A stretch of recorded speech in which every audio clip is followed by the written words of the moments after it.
The town of Ravenswood stood on the brink of destruction as the sun dipped below the horizon, casting long shadows across its quiet streets. In the heart of the town square, a lone figure stood, his eyes fixed on the imposing silhouette of the church against the fading light. Father Michael, his cassock billowing in the evening breeze, felt the weight of the moment settle upon his shoulders.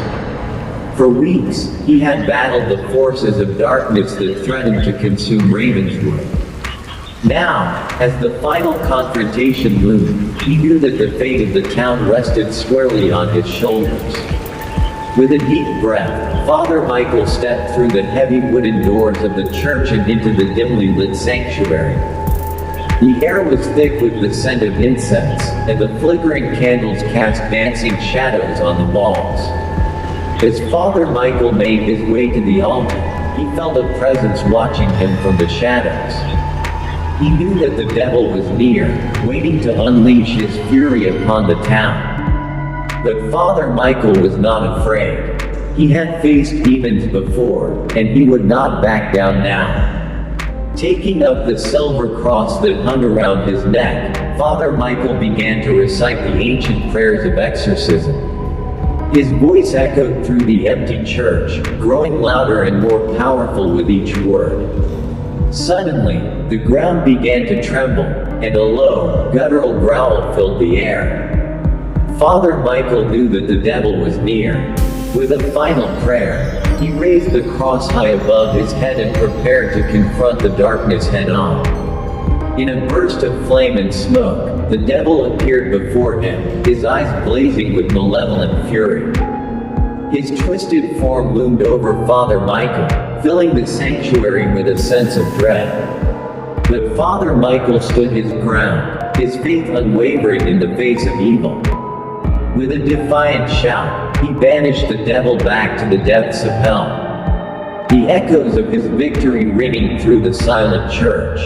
As the smoke cleared and the tremors subsided, Father Michael collapsed to his knees, exhausted but victorious. The town of Ravenswood was safe once more, thanks to his bravery and unwavering faith.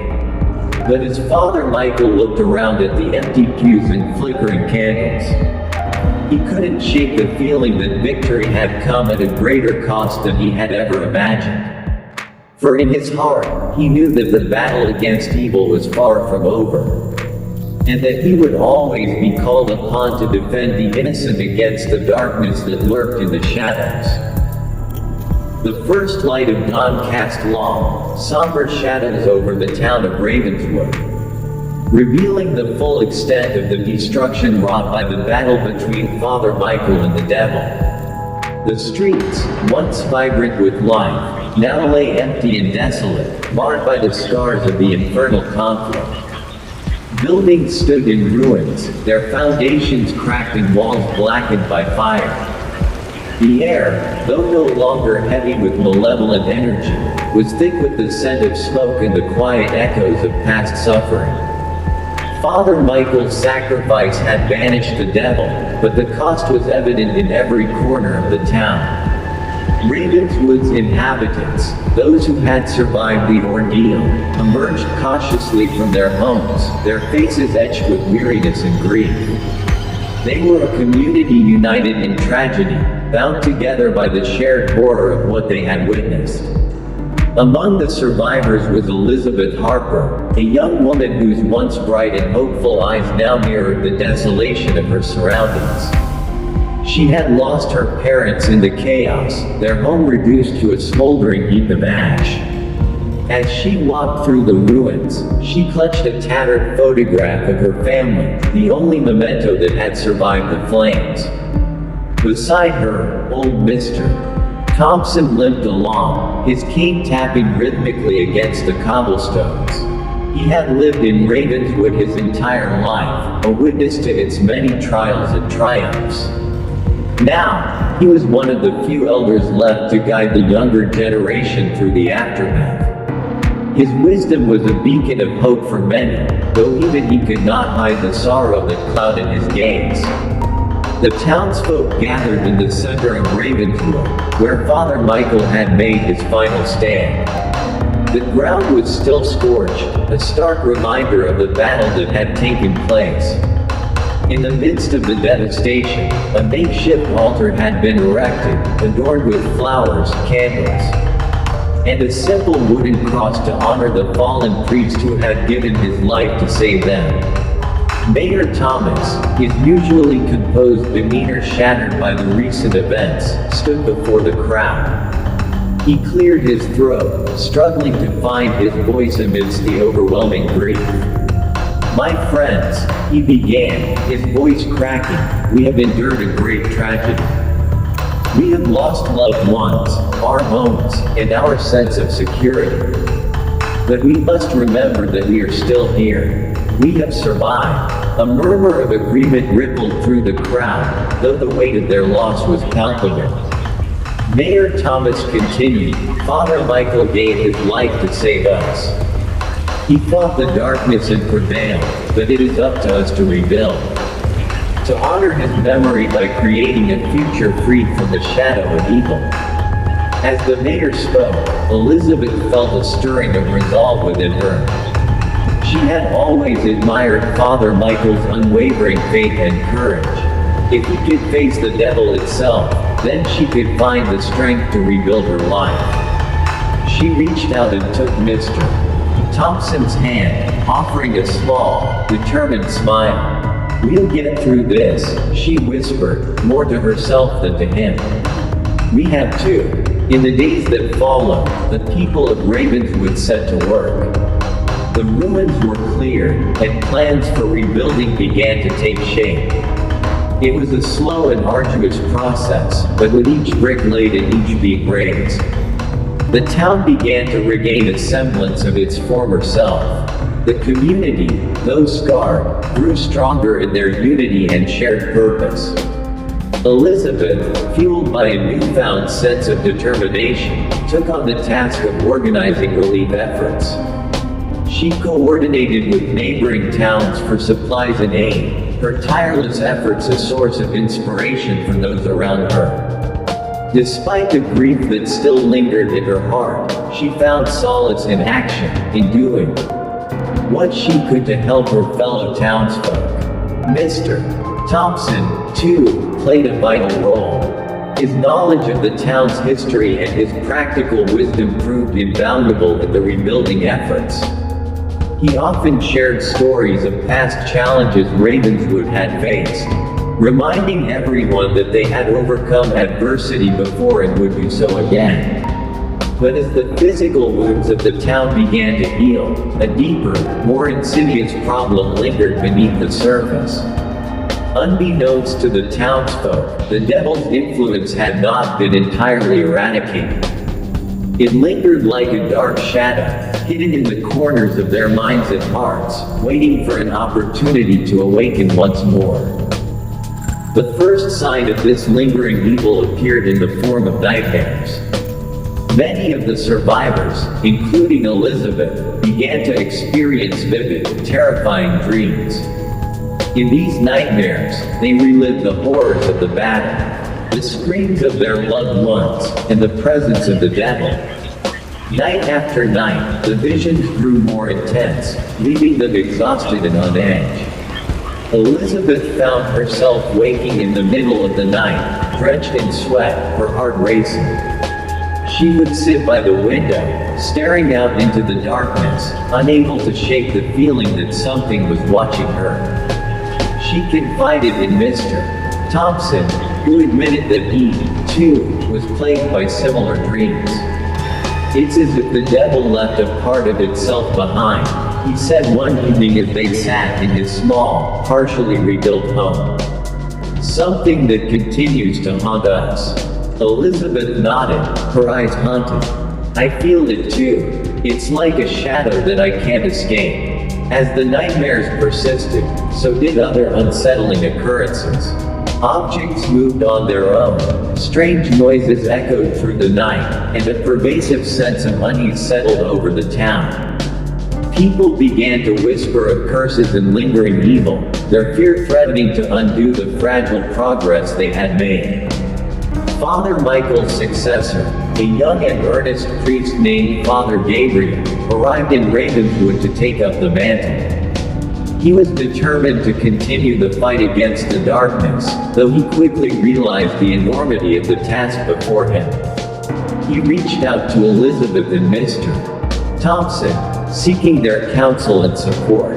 "We must find a way to cleanse this town completely," Father Gabriel said during one of their meetings, "to ensure that the devil's influence is truly banished."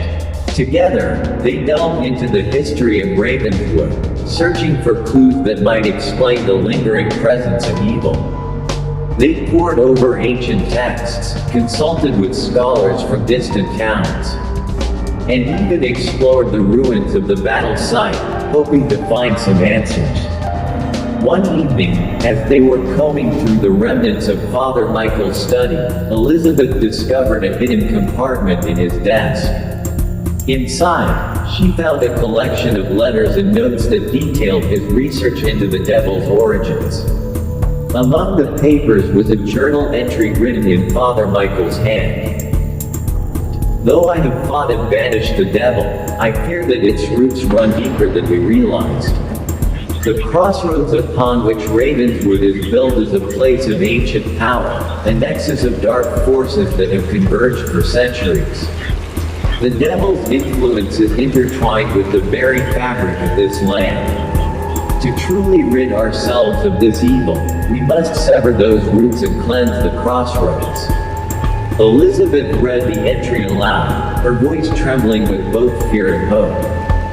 Father Michael believed that the devil's power was tied to the crossroads, she said. "If we can find a way to cleanse it, maybe we can finally be free of this darkness." Father Gabriel nodded, a determined gleam in his eyes. "Then that is where we must focus our efforts. We need to perform a ritual of purification at the crossroads." With a renewed sense of purpose, they set about preparing for the ritual.